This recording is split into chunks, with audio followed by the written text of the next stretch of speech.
welcome to the New York-Presbyterian Hudson Valley Hospital's Teaching Kitchen. I'm going to be showing you how to make some salmon burgers today. I'm using some wild-caught salmon. Of course, you can use whatever kind of salmon is available to you, but this is really delicious. It's simple to put together, and it's nice because it keeps for a while. So you can make these salmon burgers, sear them up in your pan and then put them in your refrigerator for the week. So a couple of things are going to go into this dish. We're going to be using some breadcrumbs. If you can't tolerate wheat or gluten, feel free to use gluten-free breadcrumbs for this dish. You can also use some pulsed and rolled oats. That would work as well. So that's going to sort of be our binder, help to hold this together. We're also going to be throwing in just a spoonful or so of mayonnaise and a little bit of mustard. And then we're going to add some shallots. These are such little tiny shallots. Add some shallots in there, some fresh herbs. We're going to be using chives. You could also use scallions if you wanted to. Either one would work. Some parsley. Again, this is just our beautiful leafy parsley. If you do not like parsley, feel free to substitute it for some basil or cilantro. These herbs are just going to give these salmon burgers a little bit more of an interesting dimension, and fish just loves being paired with some acidic foods, so we're going to be using some lemon for this and herbs. So best friends for fish are lemon and herbs, or some kind of acid, lemon, lime, whatever you've got. All right, so that's going to be our program today. I'm just going to get started by processing the salmon. So usually when we buy salmon, it comes in a nice slab just like this. This piece happens to still have the skin on it, so I just want to show you how to remove that. So I'm just going to scoot this a little bit out of the way here so you can have a nice clear view of the board. Awesome. So now you should be able to see, this is tall. Okay. Now you should be able to see the board well and notice this beautiful piece of salmon that I have here. We're going to pulse it to make our burgers.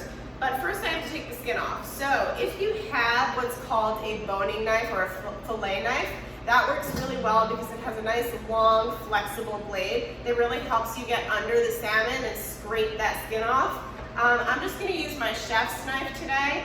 It's very sharp and I trust it to do a good job.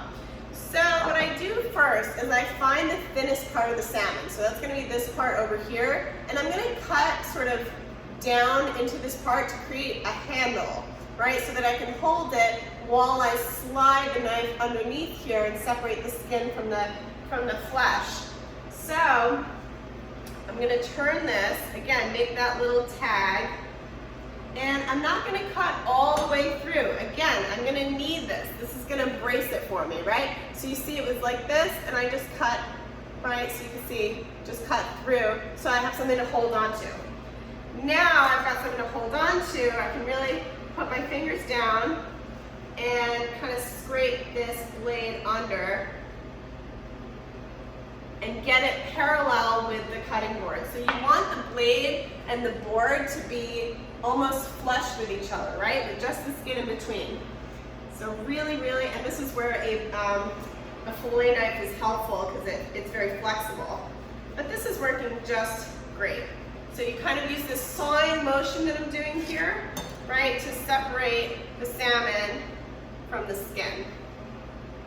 Okay, there we go. So there's still a little bit of flesh, good stuff down here. I'm just gonna kind of scrape that off. No salmon left behind, and voila, this is our skin. We can get rid of this, we're not gonna use it today.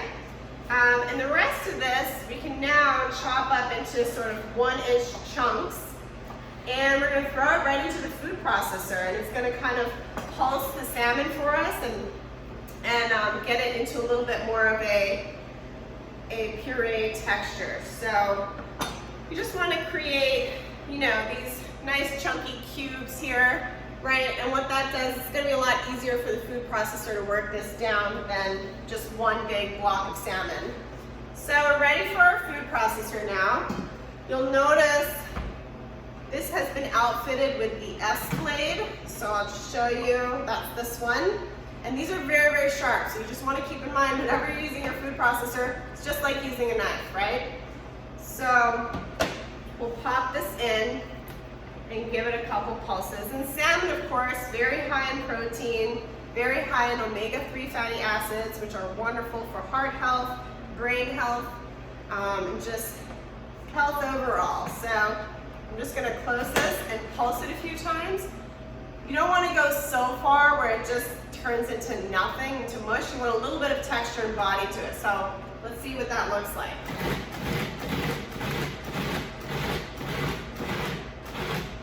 I would say that was about 8 or 9 pulses, right? Done. Don't need to go further than this. Almost looks like shredded carrots. So this is it. You can set this aside and get ready with the remaining ingredients now. So again, you want to make sure you put your blade in a safe place once you've removed it. Don't just leave it hanging out in the sink. Someone could get hurt that way. So put it in a safe place where you're going to remember it. And I'm just going to scrape this all right into the bowl. It's going to be nice and easy.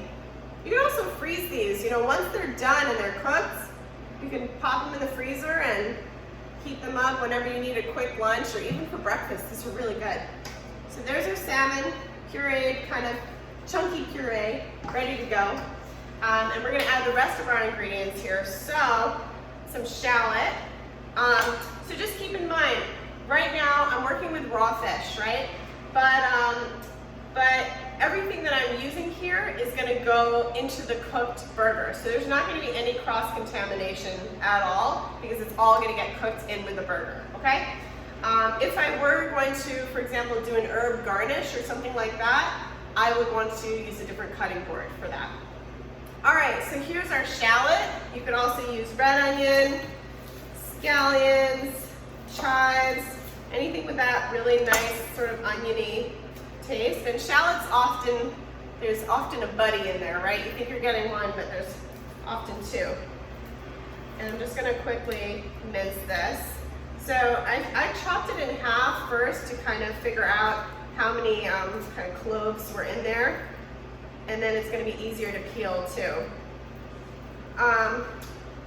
So we're gonna be using shallot, we're gonna be using parsley, chive, you know, whatever you got lying around that's convenient for you, that's what you're gonna wanna use.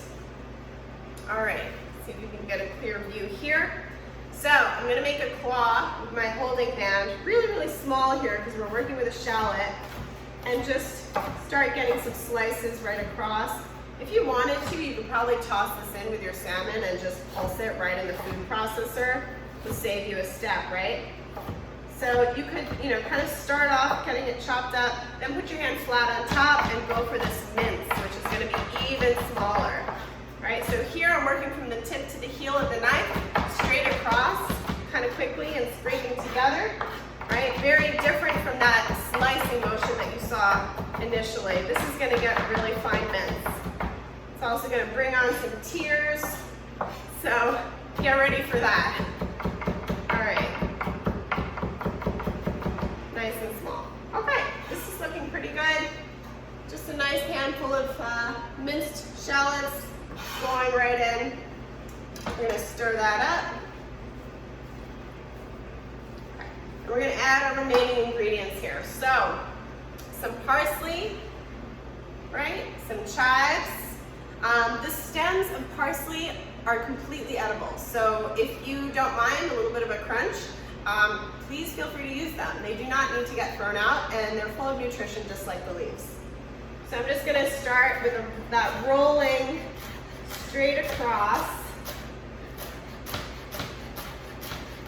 And this motion really takes some time to get used to. It comes from the arm, right? So you're kind of rolling back and pushing through.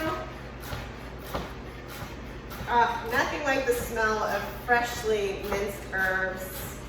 It's just divine.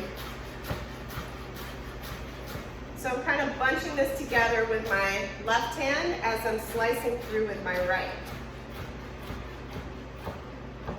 All All right, and again, you can kind of bunch this all together. If you want to get it even smaller, put your hand on top. A little chop, and it's pretty much done. You'll notice I often do this with my knife. Over time, this habit is going to dull your knife, so you just want to make sure you keep your knife really sharp by sharpening it with a knife sharpener. Those long metal devices that you see in knife kits, that's for honing the knife. So it's going to realign the metal of the knife, but it's not actually going to sharpen it long term and really take that layer off. So just make sure you're actually sharpening your knives with a sharpener. Difference.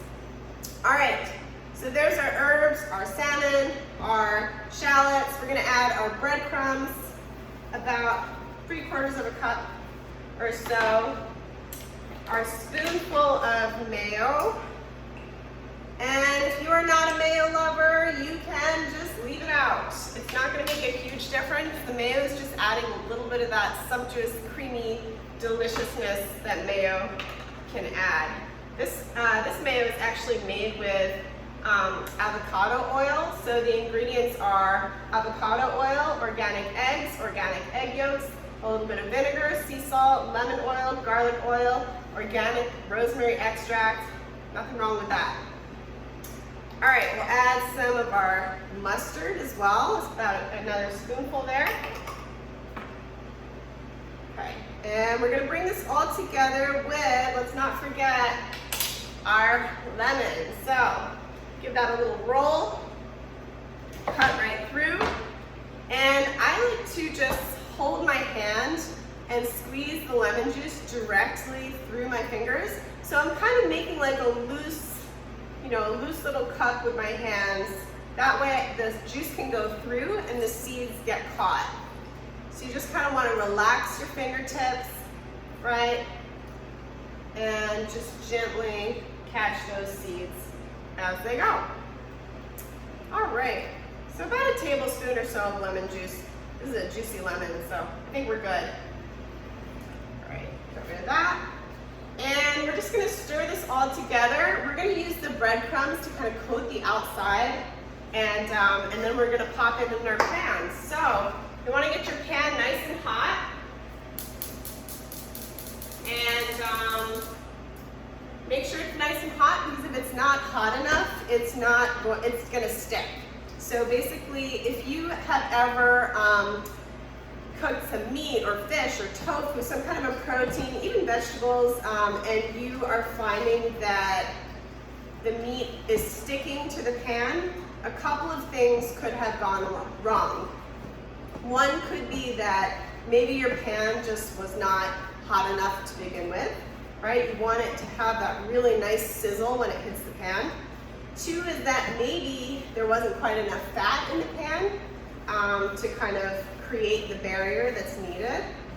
And three is that maybe you're not being patient enough. So that's usually what happens to me, is that I try to flip it before it's done and it's sticking and it's resisting. So gotta be patient, let the meat or the fish or whatever you're cooking have enough time to form the sear necessary so that it's gonna lift itself up from the pan and you'll have a really easy time that way. All right, so this is looking beautiful. So I'll just show you. Right, so everything's really nicely integrated. We've got the salmon, the parsley, the chives, the lemon juice, shallot, mustard. Let's add a little pinch of salt and pepper. Never hurts, right? So I'm using kosher salt today and freshly ground black pepper. So I like to use black pepper with meaty fish, like a salmon or a tuna, because it can really stand up to the fish. For a sort of light, flaky fish, like a sole or something that's a little bit thinner, like a flounder, I like to use white pepper for that. It's just a little bit softer, I think, on the fish. Okay, so there it is. Everything's in there. Let's get ready to cook our burgers. So you'll notice here I have a little mat underneath my cutting board. That's so that it doesn't slip. So these are really useful. You usually find them under the living room rug. but you can purchase them straight from your hardware store and then cut them to size for your own cutting board. All right, we're almost ready here. Let's create, again, I'm gonna make sure that pan is nice and hot first. And we're gonna create a little patty and kind of toss it in these breadcrumbs before it goes into the pan. So, so 3 steps here. One thing you could do is, as soon as your burger gets in your breadcrumbs, you want to try to get it into the pan quickly. So I'm using an itty bitty pan here because I'm just going to make two mini ones. But if you were making these at home, you would use, you know, a nice full-size pan and try to bread them, put them on your parchment or your sheet pan, and then quickly into the pan soon after. Okay? All right. So I'm going to use a little bit of olive oil today, and just enough to kind of cover the pan. I can tell that it's hot because it's starting to kind of run like a river, right? It kind of ripples in the pan. So I'll get these in there pretty quickly. Okay. Again, there's that nice sizzle. That's what we wanted. And these are going to be, you know, a little bit smaller than tennis ball. Nah, tennis ball's too big. Let's say they're, to make them kind of mini the way I'm making them today, a little bit larger than a golf ball. Think of it that way. We'll get our breadcrumbs on here. All right. And that's going to be it for these. You're going to continue to do that until you've used up, you know, all of your salmon burger and your breadcrumb mixture. I'm going to wash my hands to get ready for the next step here. So again, it's super important if you are working with raw fish. You just want to make sure that you wash your hands to ensure that you're not cross-contaminating. So I always like to wash my hands at the beginning of cooking. Anytime I enter the kitchen, actually, I tend to wash my hands first thing. And then as you're going along, if you're working with any raw materials, proteins like fish, chicken, you know, things like that, meat, you're going to want to wash your hands. All right, so we're going to let this kind of brown on either side. Have a spatula here. And again, you might have to be patient. If it's sticking, then it's not ready. So these are moving already. So I think they're ready to be flipped. Oh, beautiful. A nice hot pan will give you a nice browning. That's what we're looking for. Oh, ooh, they want to jump right out of the pan. Give them a little bit longer. And then we're going to plate these. So you want to have your plate ready. As I mentioned, we have a little parsley garnish here. Again, please feel free to eat your garnish. It's just parsley and it's really good for you. You can, if you want to, sort of get some strips of lemon. So one thing that I like to do is I'll take a vegetable peeler and kind of peel around the outside of the lemon, and you get these nice pieces of bright, you know, brightly colored citrus flavor. And then I slice them into strips. So it just looks really elegant. It's a nice way to use more parts of the lemon. Usually we just throw that part of the lemon out. And so, yeah, it's going to add a little bit of brightness and flavor, right? Because you said, what are the 2 things that fish loves? Are herbs and some acid, right? It's a little bit of an acidic taste. All right, so I'm just going to pat these down. And these will cook pretty quickly because they're fairly thin. I would say they're really like ½ an inch thick. You could definitely make them a little bit thicker if you wanted to, but I like them nice and thin. Another thing that you can serve these with is a tzatziki sauce, so some yogurt mixed with some cucumber, a little bit of salt, garlic, lemon juice. These are really good with that tzatziki sauce. If you don't want to go and, you know, launch into a whole other recipe, a little bit of just plain Greek yogurt is really nice as well, a dollop on top. You can also do sour cream or creme fraiche or things like that. But we're trying to keep it a little healthy here, so we're going to go for, we would go for Greek yogurt. All right, so these are done. either side. See how quick that was? Okay. And let's just put our little herb garnish there. And you can have fun, you know, have fun plating these things. Just kind of be creative, imaginative.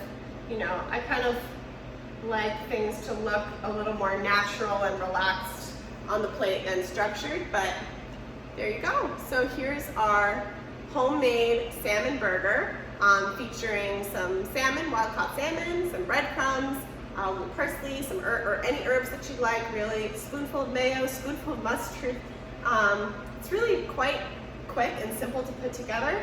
It's a great thing to make at the start of your week, and then you can kind of enjoy these on top of a salad, maybe with some grains if you'd like, you know, wrapped into a sandwich or wrap. You can have it that way too. It's really good with some diced avocado on top, so there's a lot of different directions that you could take this dish in. So please give it a try, and thank you so much for watching.